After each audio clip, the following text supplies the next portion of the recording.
Hello and welcome दोस्तों, स्वागत है आप सभी का तिवारी एकेडमी में। दोस्तों, आज की इस वीडियो में हम लोग जानेंगे क्लास 7 के साइंस का फोर्थ चैप्टर ऊष्मा, उसके टॉपिक नंबर 4.4 ऊष्मा का स्थानांतरण के बारे में। ठीक है ना? तो फ्रेंड्स, चलिए आज का ये वीडियो हम स्टार्ट करते हैं।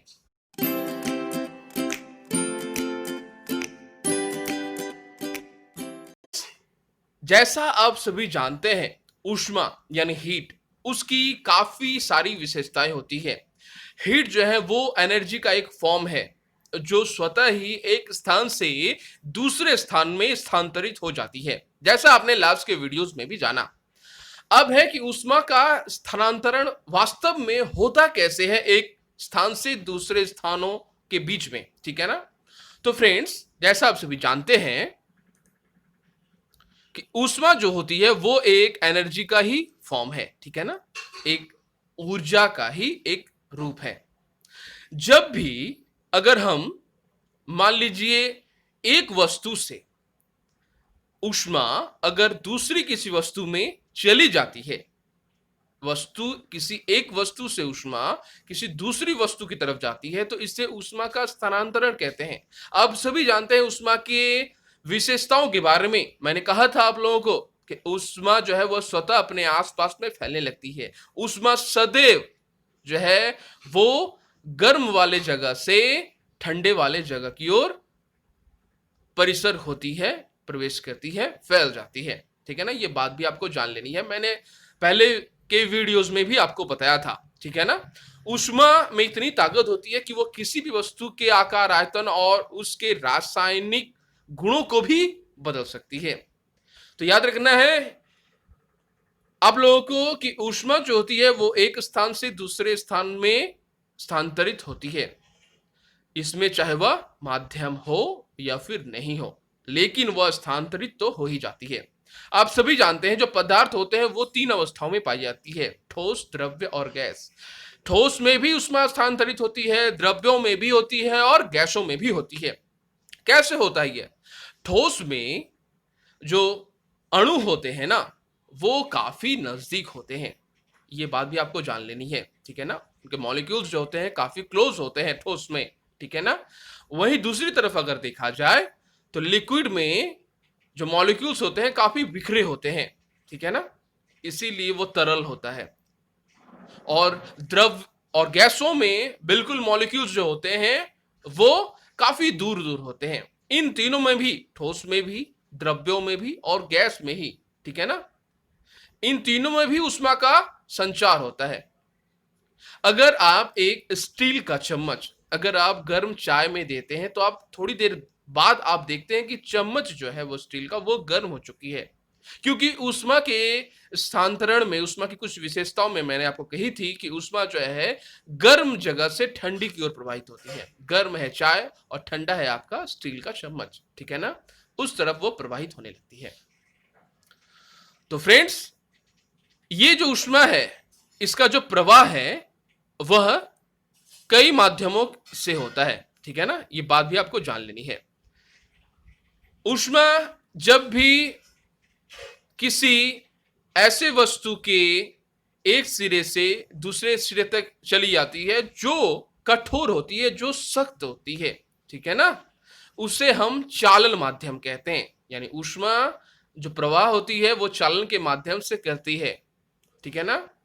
संवहन के माध्यम से करती है। चालन में ऊष्मा का स्थानांतरण होता है ठोस पदार्थों के माध्यम से। याद रखना है, चालन में ठोस पदार्थों के माध्यम से ऊष्मा का स्थानांतरण होता है।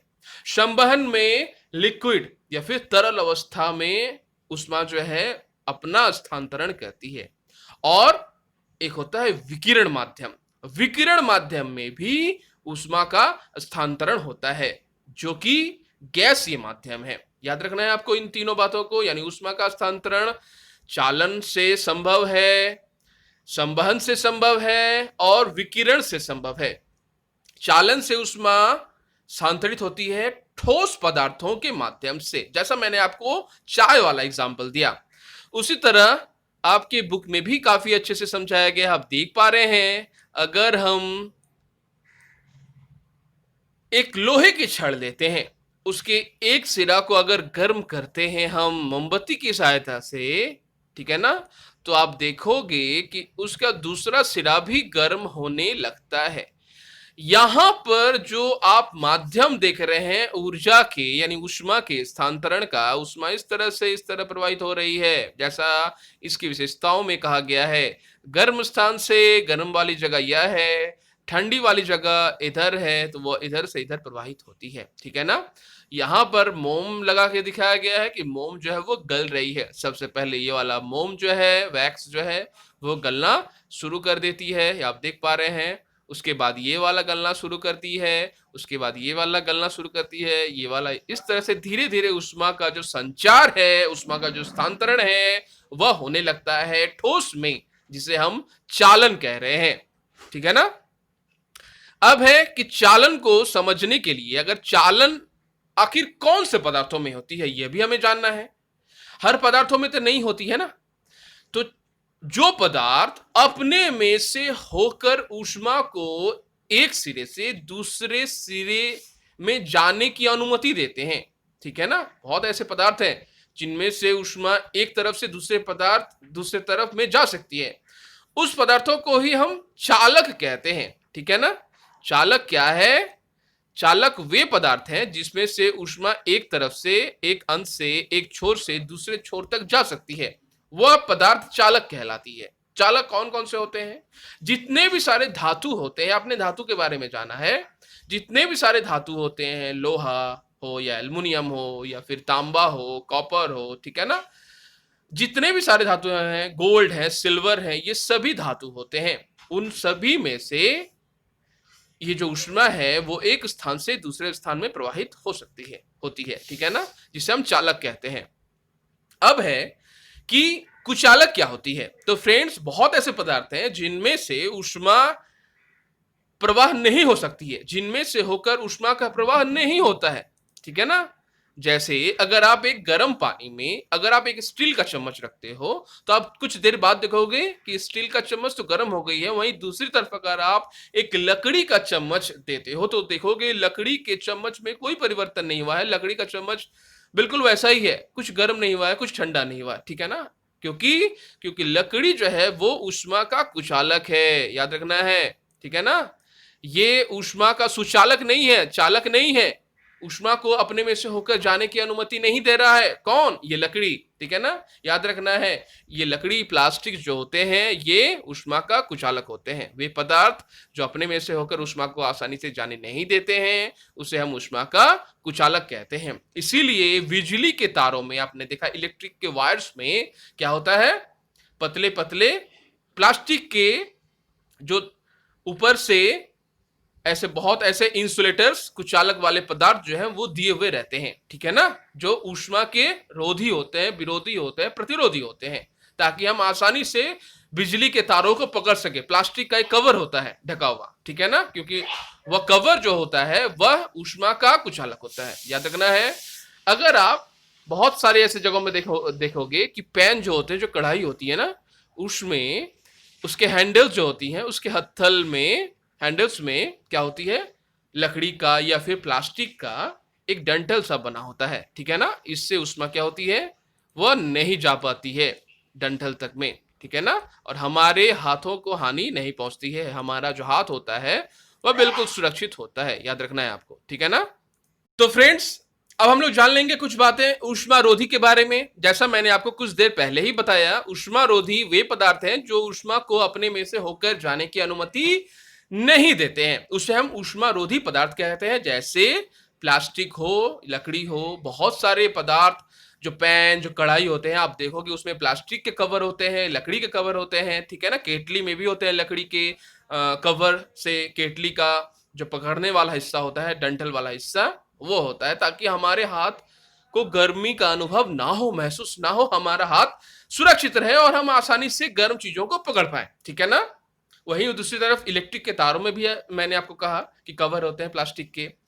तो यहां पर ऊष्मा का जो स्थानांतरण है वो हुआ कैसे, ठोस पदार्थों में से होकर। अब है ऊष्मा का स्थानांतरण होता है लिक्विड या फिर तरल माध्यम से होकर। जैसे हम उससे हम क्या कहते हैं, संवहन, ठीक है ना, याद रखना है आपको, संवहन कहते हैं उसे हम।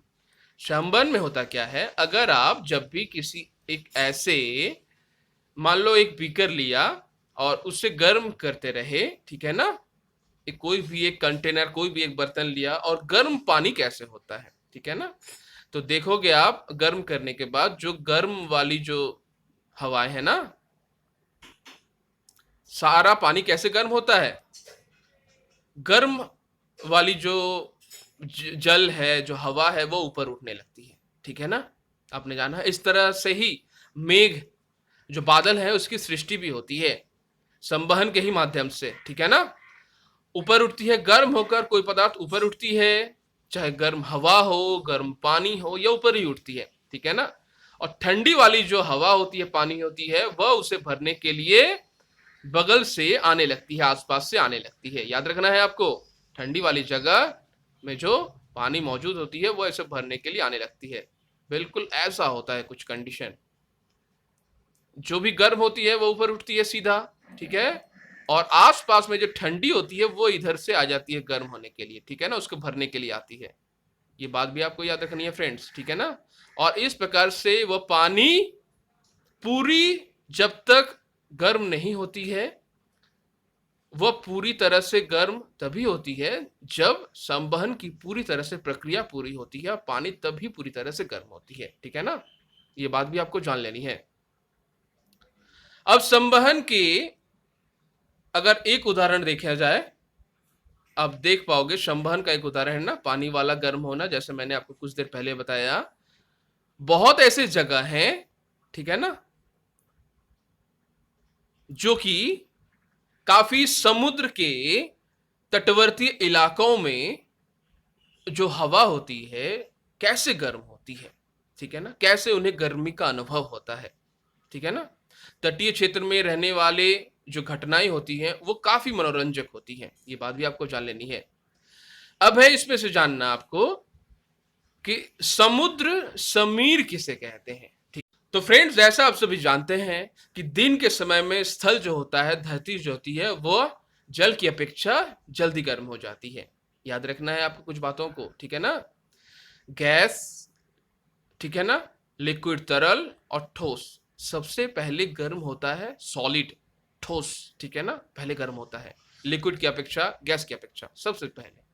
उसके बाद क्योंकि उसके जो मॉलिक्यूल्स होते हैं काफी क्लोज होते हैं, एक दूसरे से सटे होते हैं, बिल्कुल टाइट होते हैं, ठीक है ना, वह बिल्कुल सबसे पहले गर्म होता है। और ठंडा भी सबसे पहले होता है, जो सख्त वाला चीज है, जो कठोर ठोस वाला चीज है, ठीक है ना, जिसे हम लोग चालक वाला जो मटेरियल कह रहे हैं, चालक वाले जो पदार्थ होते हैं, ठीक है ना। उसके बाद जो सबसे पहले गर्म होता है ठोस के बाद, वह होता है लिक्विड तरल, और उसके बाद होता है गैसियस, ठीक है ना। अब आपको जानना है कि दिन के समय में स्थल धरती जल की अपेक्षा शीघ्र गर्म होता है। जैसा मैंने आपको कुछ देर पहले बताया, स्थल के ऊपर की वायु गर्म होकर ऊपर उठती है और इसका स्थान जो है आसपास की ठंडी वायु लेने लगती है, ठीक है ना। और इस चक्र को पूरा करने के लिए गर्म वायु समुद्र की ओर से बहने लगती है। समुद्र की ओर से आने वाली वायु को समुद्र समीर कहते हैं। समुद्री समीर ठंडी होती है। इस वायु का लाभ उठाने के लिए तटीय क्षेत्र में भवनों में बड़ी बड़ी खिड़कियां होती हैं जो समुद्र की ओर बनाई जाती हैं। याद रखना है आपको, यही समुद्री समीर होता है। अब है ठीक इसके विपरीत, रात्रि में भी इस प्रक्रम का बिल्कुल विपरीत होता है, जिसे हम लोग थल समीर कहते हैं, ठीक है ना। आपको याद रखना है यहाँ पर थल समीर आखिर क्या होता है, काफी बार ये एग्जाम में भी ये पूछा जाता है। तो फ्रेंड्स, जैसा आप सभी इस प्रकार इमेजेस में भी देख पा रहे हो, पिक्चर्स में भी देख पा रहे हो, थल समीर आखिर क्या होता है, ठीक है ना। ये आप देख पा रहे हो थल समीर, समुद्री समीर और थल समीर, ठीक है ना। समुद्री जो समीर होता है, जैसा मैंने कहा कि जो गर्म वायु जो होती है वो गर्म होने लगती है, ऊपर उठने लगती है, और ठंडी वायु उसे भरने के लिए समुद्र की तरफ से दौड़ने लगती है। कहां पर, किस तरफ, स्थल की तरफ, ठीक है ना। इसीलिए समुद्री के चारों तरफ जो भवनों का निर्माण होता है, तटवर्तीय क्षेत्रों में जो भवनों का निर्माण होता है, वहां पर जो खिड़कियां होती है बड़ी बड़ी होती हैं, ताकि वो ठंडी हवा का अनुभव कर सकें। ठीक इसके विपरीत थल समीर होता है जहां पर, जैसा मैंने कहा, समुद्र का जल स्थल की अपेक्षा धीमी गति से ठंडा होता है। यह रात का समय है, याद रखना है। दिन के समय में पहले क्या होता है, जल की अपेक्षा जो स्थल है वो पहले गर्म होता है। इसके विपरीत रात के समय में समुद्र का जल स्थल की अपेक्षा धीमी गति से ठंडा होता है। इसलिए स्थल की ओर से ठंडी वायु समुद्र की ओर बहने लगती है, जिसे हम लोग थल समीर कहते हैं। ठीक है ना, आप देख पा रहे हैं, बहुत ही अच्छे से आपको समझाया गया है। ठीक है ना, ये देखो होता क्या है समुद्री समीर और थल समीर में। समुद्री समीर आप देख पा रहे हैं, ये गर्म वाली हवा बिल्कुल स्थल से ऊपर की तरफ जा रही है और भरने के लिए ठंडी हवा उससे आ रही है दौड़कर। ठीक है ना, दिन में होता है ये परिघटना। यहाँ सूरज दिखाया गया है, इंपॉर्टेंट है काफी, समझना है आपको। ये दिन में ये परिघटनाएं होती है, ठीक है ना। वहीं दूसरी तरफ ये रात में होती है परिघटनाएं, ठीक है ना, ये बात भी आपको जान लेनी है। ये जो स्थल है वो पहले गर्म होता है और पहले ठंडा भी होता है, याद रखना है। ये देर से गर्म होता है, ये जल देर से गर्म होता है और देर में ही ठंडा होता है, ठीक है ना। इसीलिए ये घटनाएं जो होती हैं समुद्री समीर की होती हैं और थल समीर में होती हैं। अब हमें जान लेना है कि विकिरण पद्धति में आखिर क्या होती है। तो आपने जाना आखिर चालन कौन सी प्रक्रिया है और संवहन कौन सी प्रक्रिया है, जहां जल के माध्यम से, तरल के माध्यम से ऊष्मा का स्थानांतरण होता है, ठीक है ना।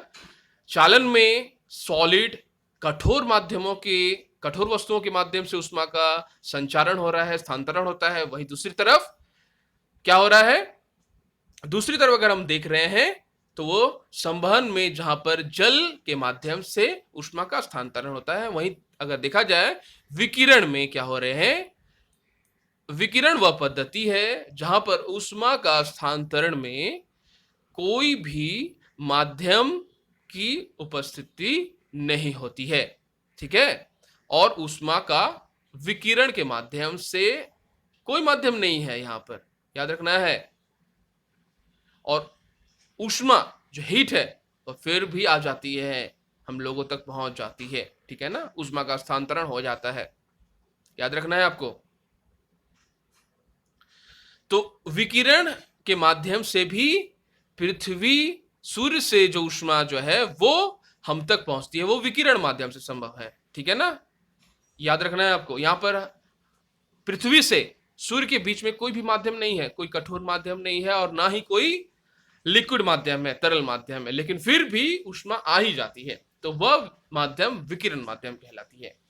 आपको याद रखना है, थर्मो जो फ्लास्क होता है ना, थर्मो फ्लास्क में जो पानी अगर आप गर्म दें तो वो गर्म ही रहती है, ठीक है ना। वो क्यों होती है, अगर ठंडा पानी दें तो ठंडे ही रहती है, क्योंकि उसके बीच की जो हवा है ना थर्मो फ्लास्क की, आप जानते होंगे थर्मोफ्लास्क के बीच की हवा को निकाल दी जाती है। ये थर्मोफ्लास्क का कुछ आकार होता है ऐसा बना हुआ, इसमें अगर पानी रहते हैं, ठीक है ना, इसमें अगर आप पानी देते हैं तो, और बाहर से उसका एक खोल होता है, एक आवरण होता है बाहर से, ठीक है ना। और यहाँ पर ये जो जगह स्थान है, यहाँ पर बिल्कुल वायु शून्य होती है, यहाँ पर कुछ नहीं रहता है। इसीलिए इसके अंदर, थर्मोफ्लास्क के अंदर रहने वाली जो भी पदार्थ आप गर्म दें या फिर ठंडी रखें तो वो ठंडी ही रहती है, गर्म रखें तो वो गर्म ही रहती है, ठीक है ना।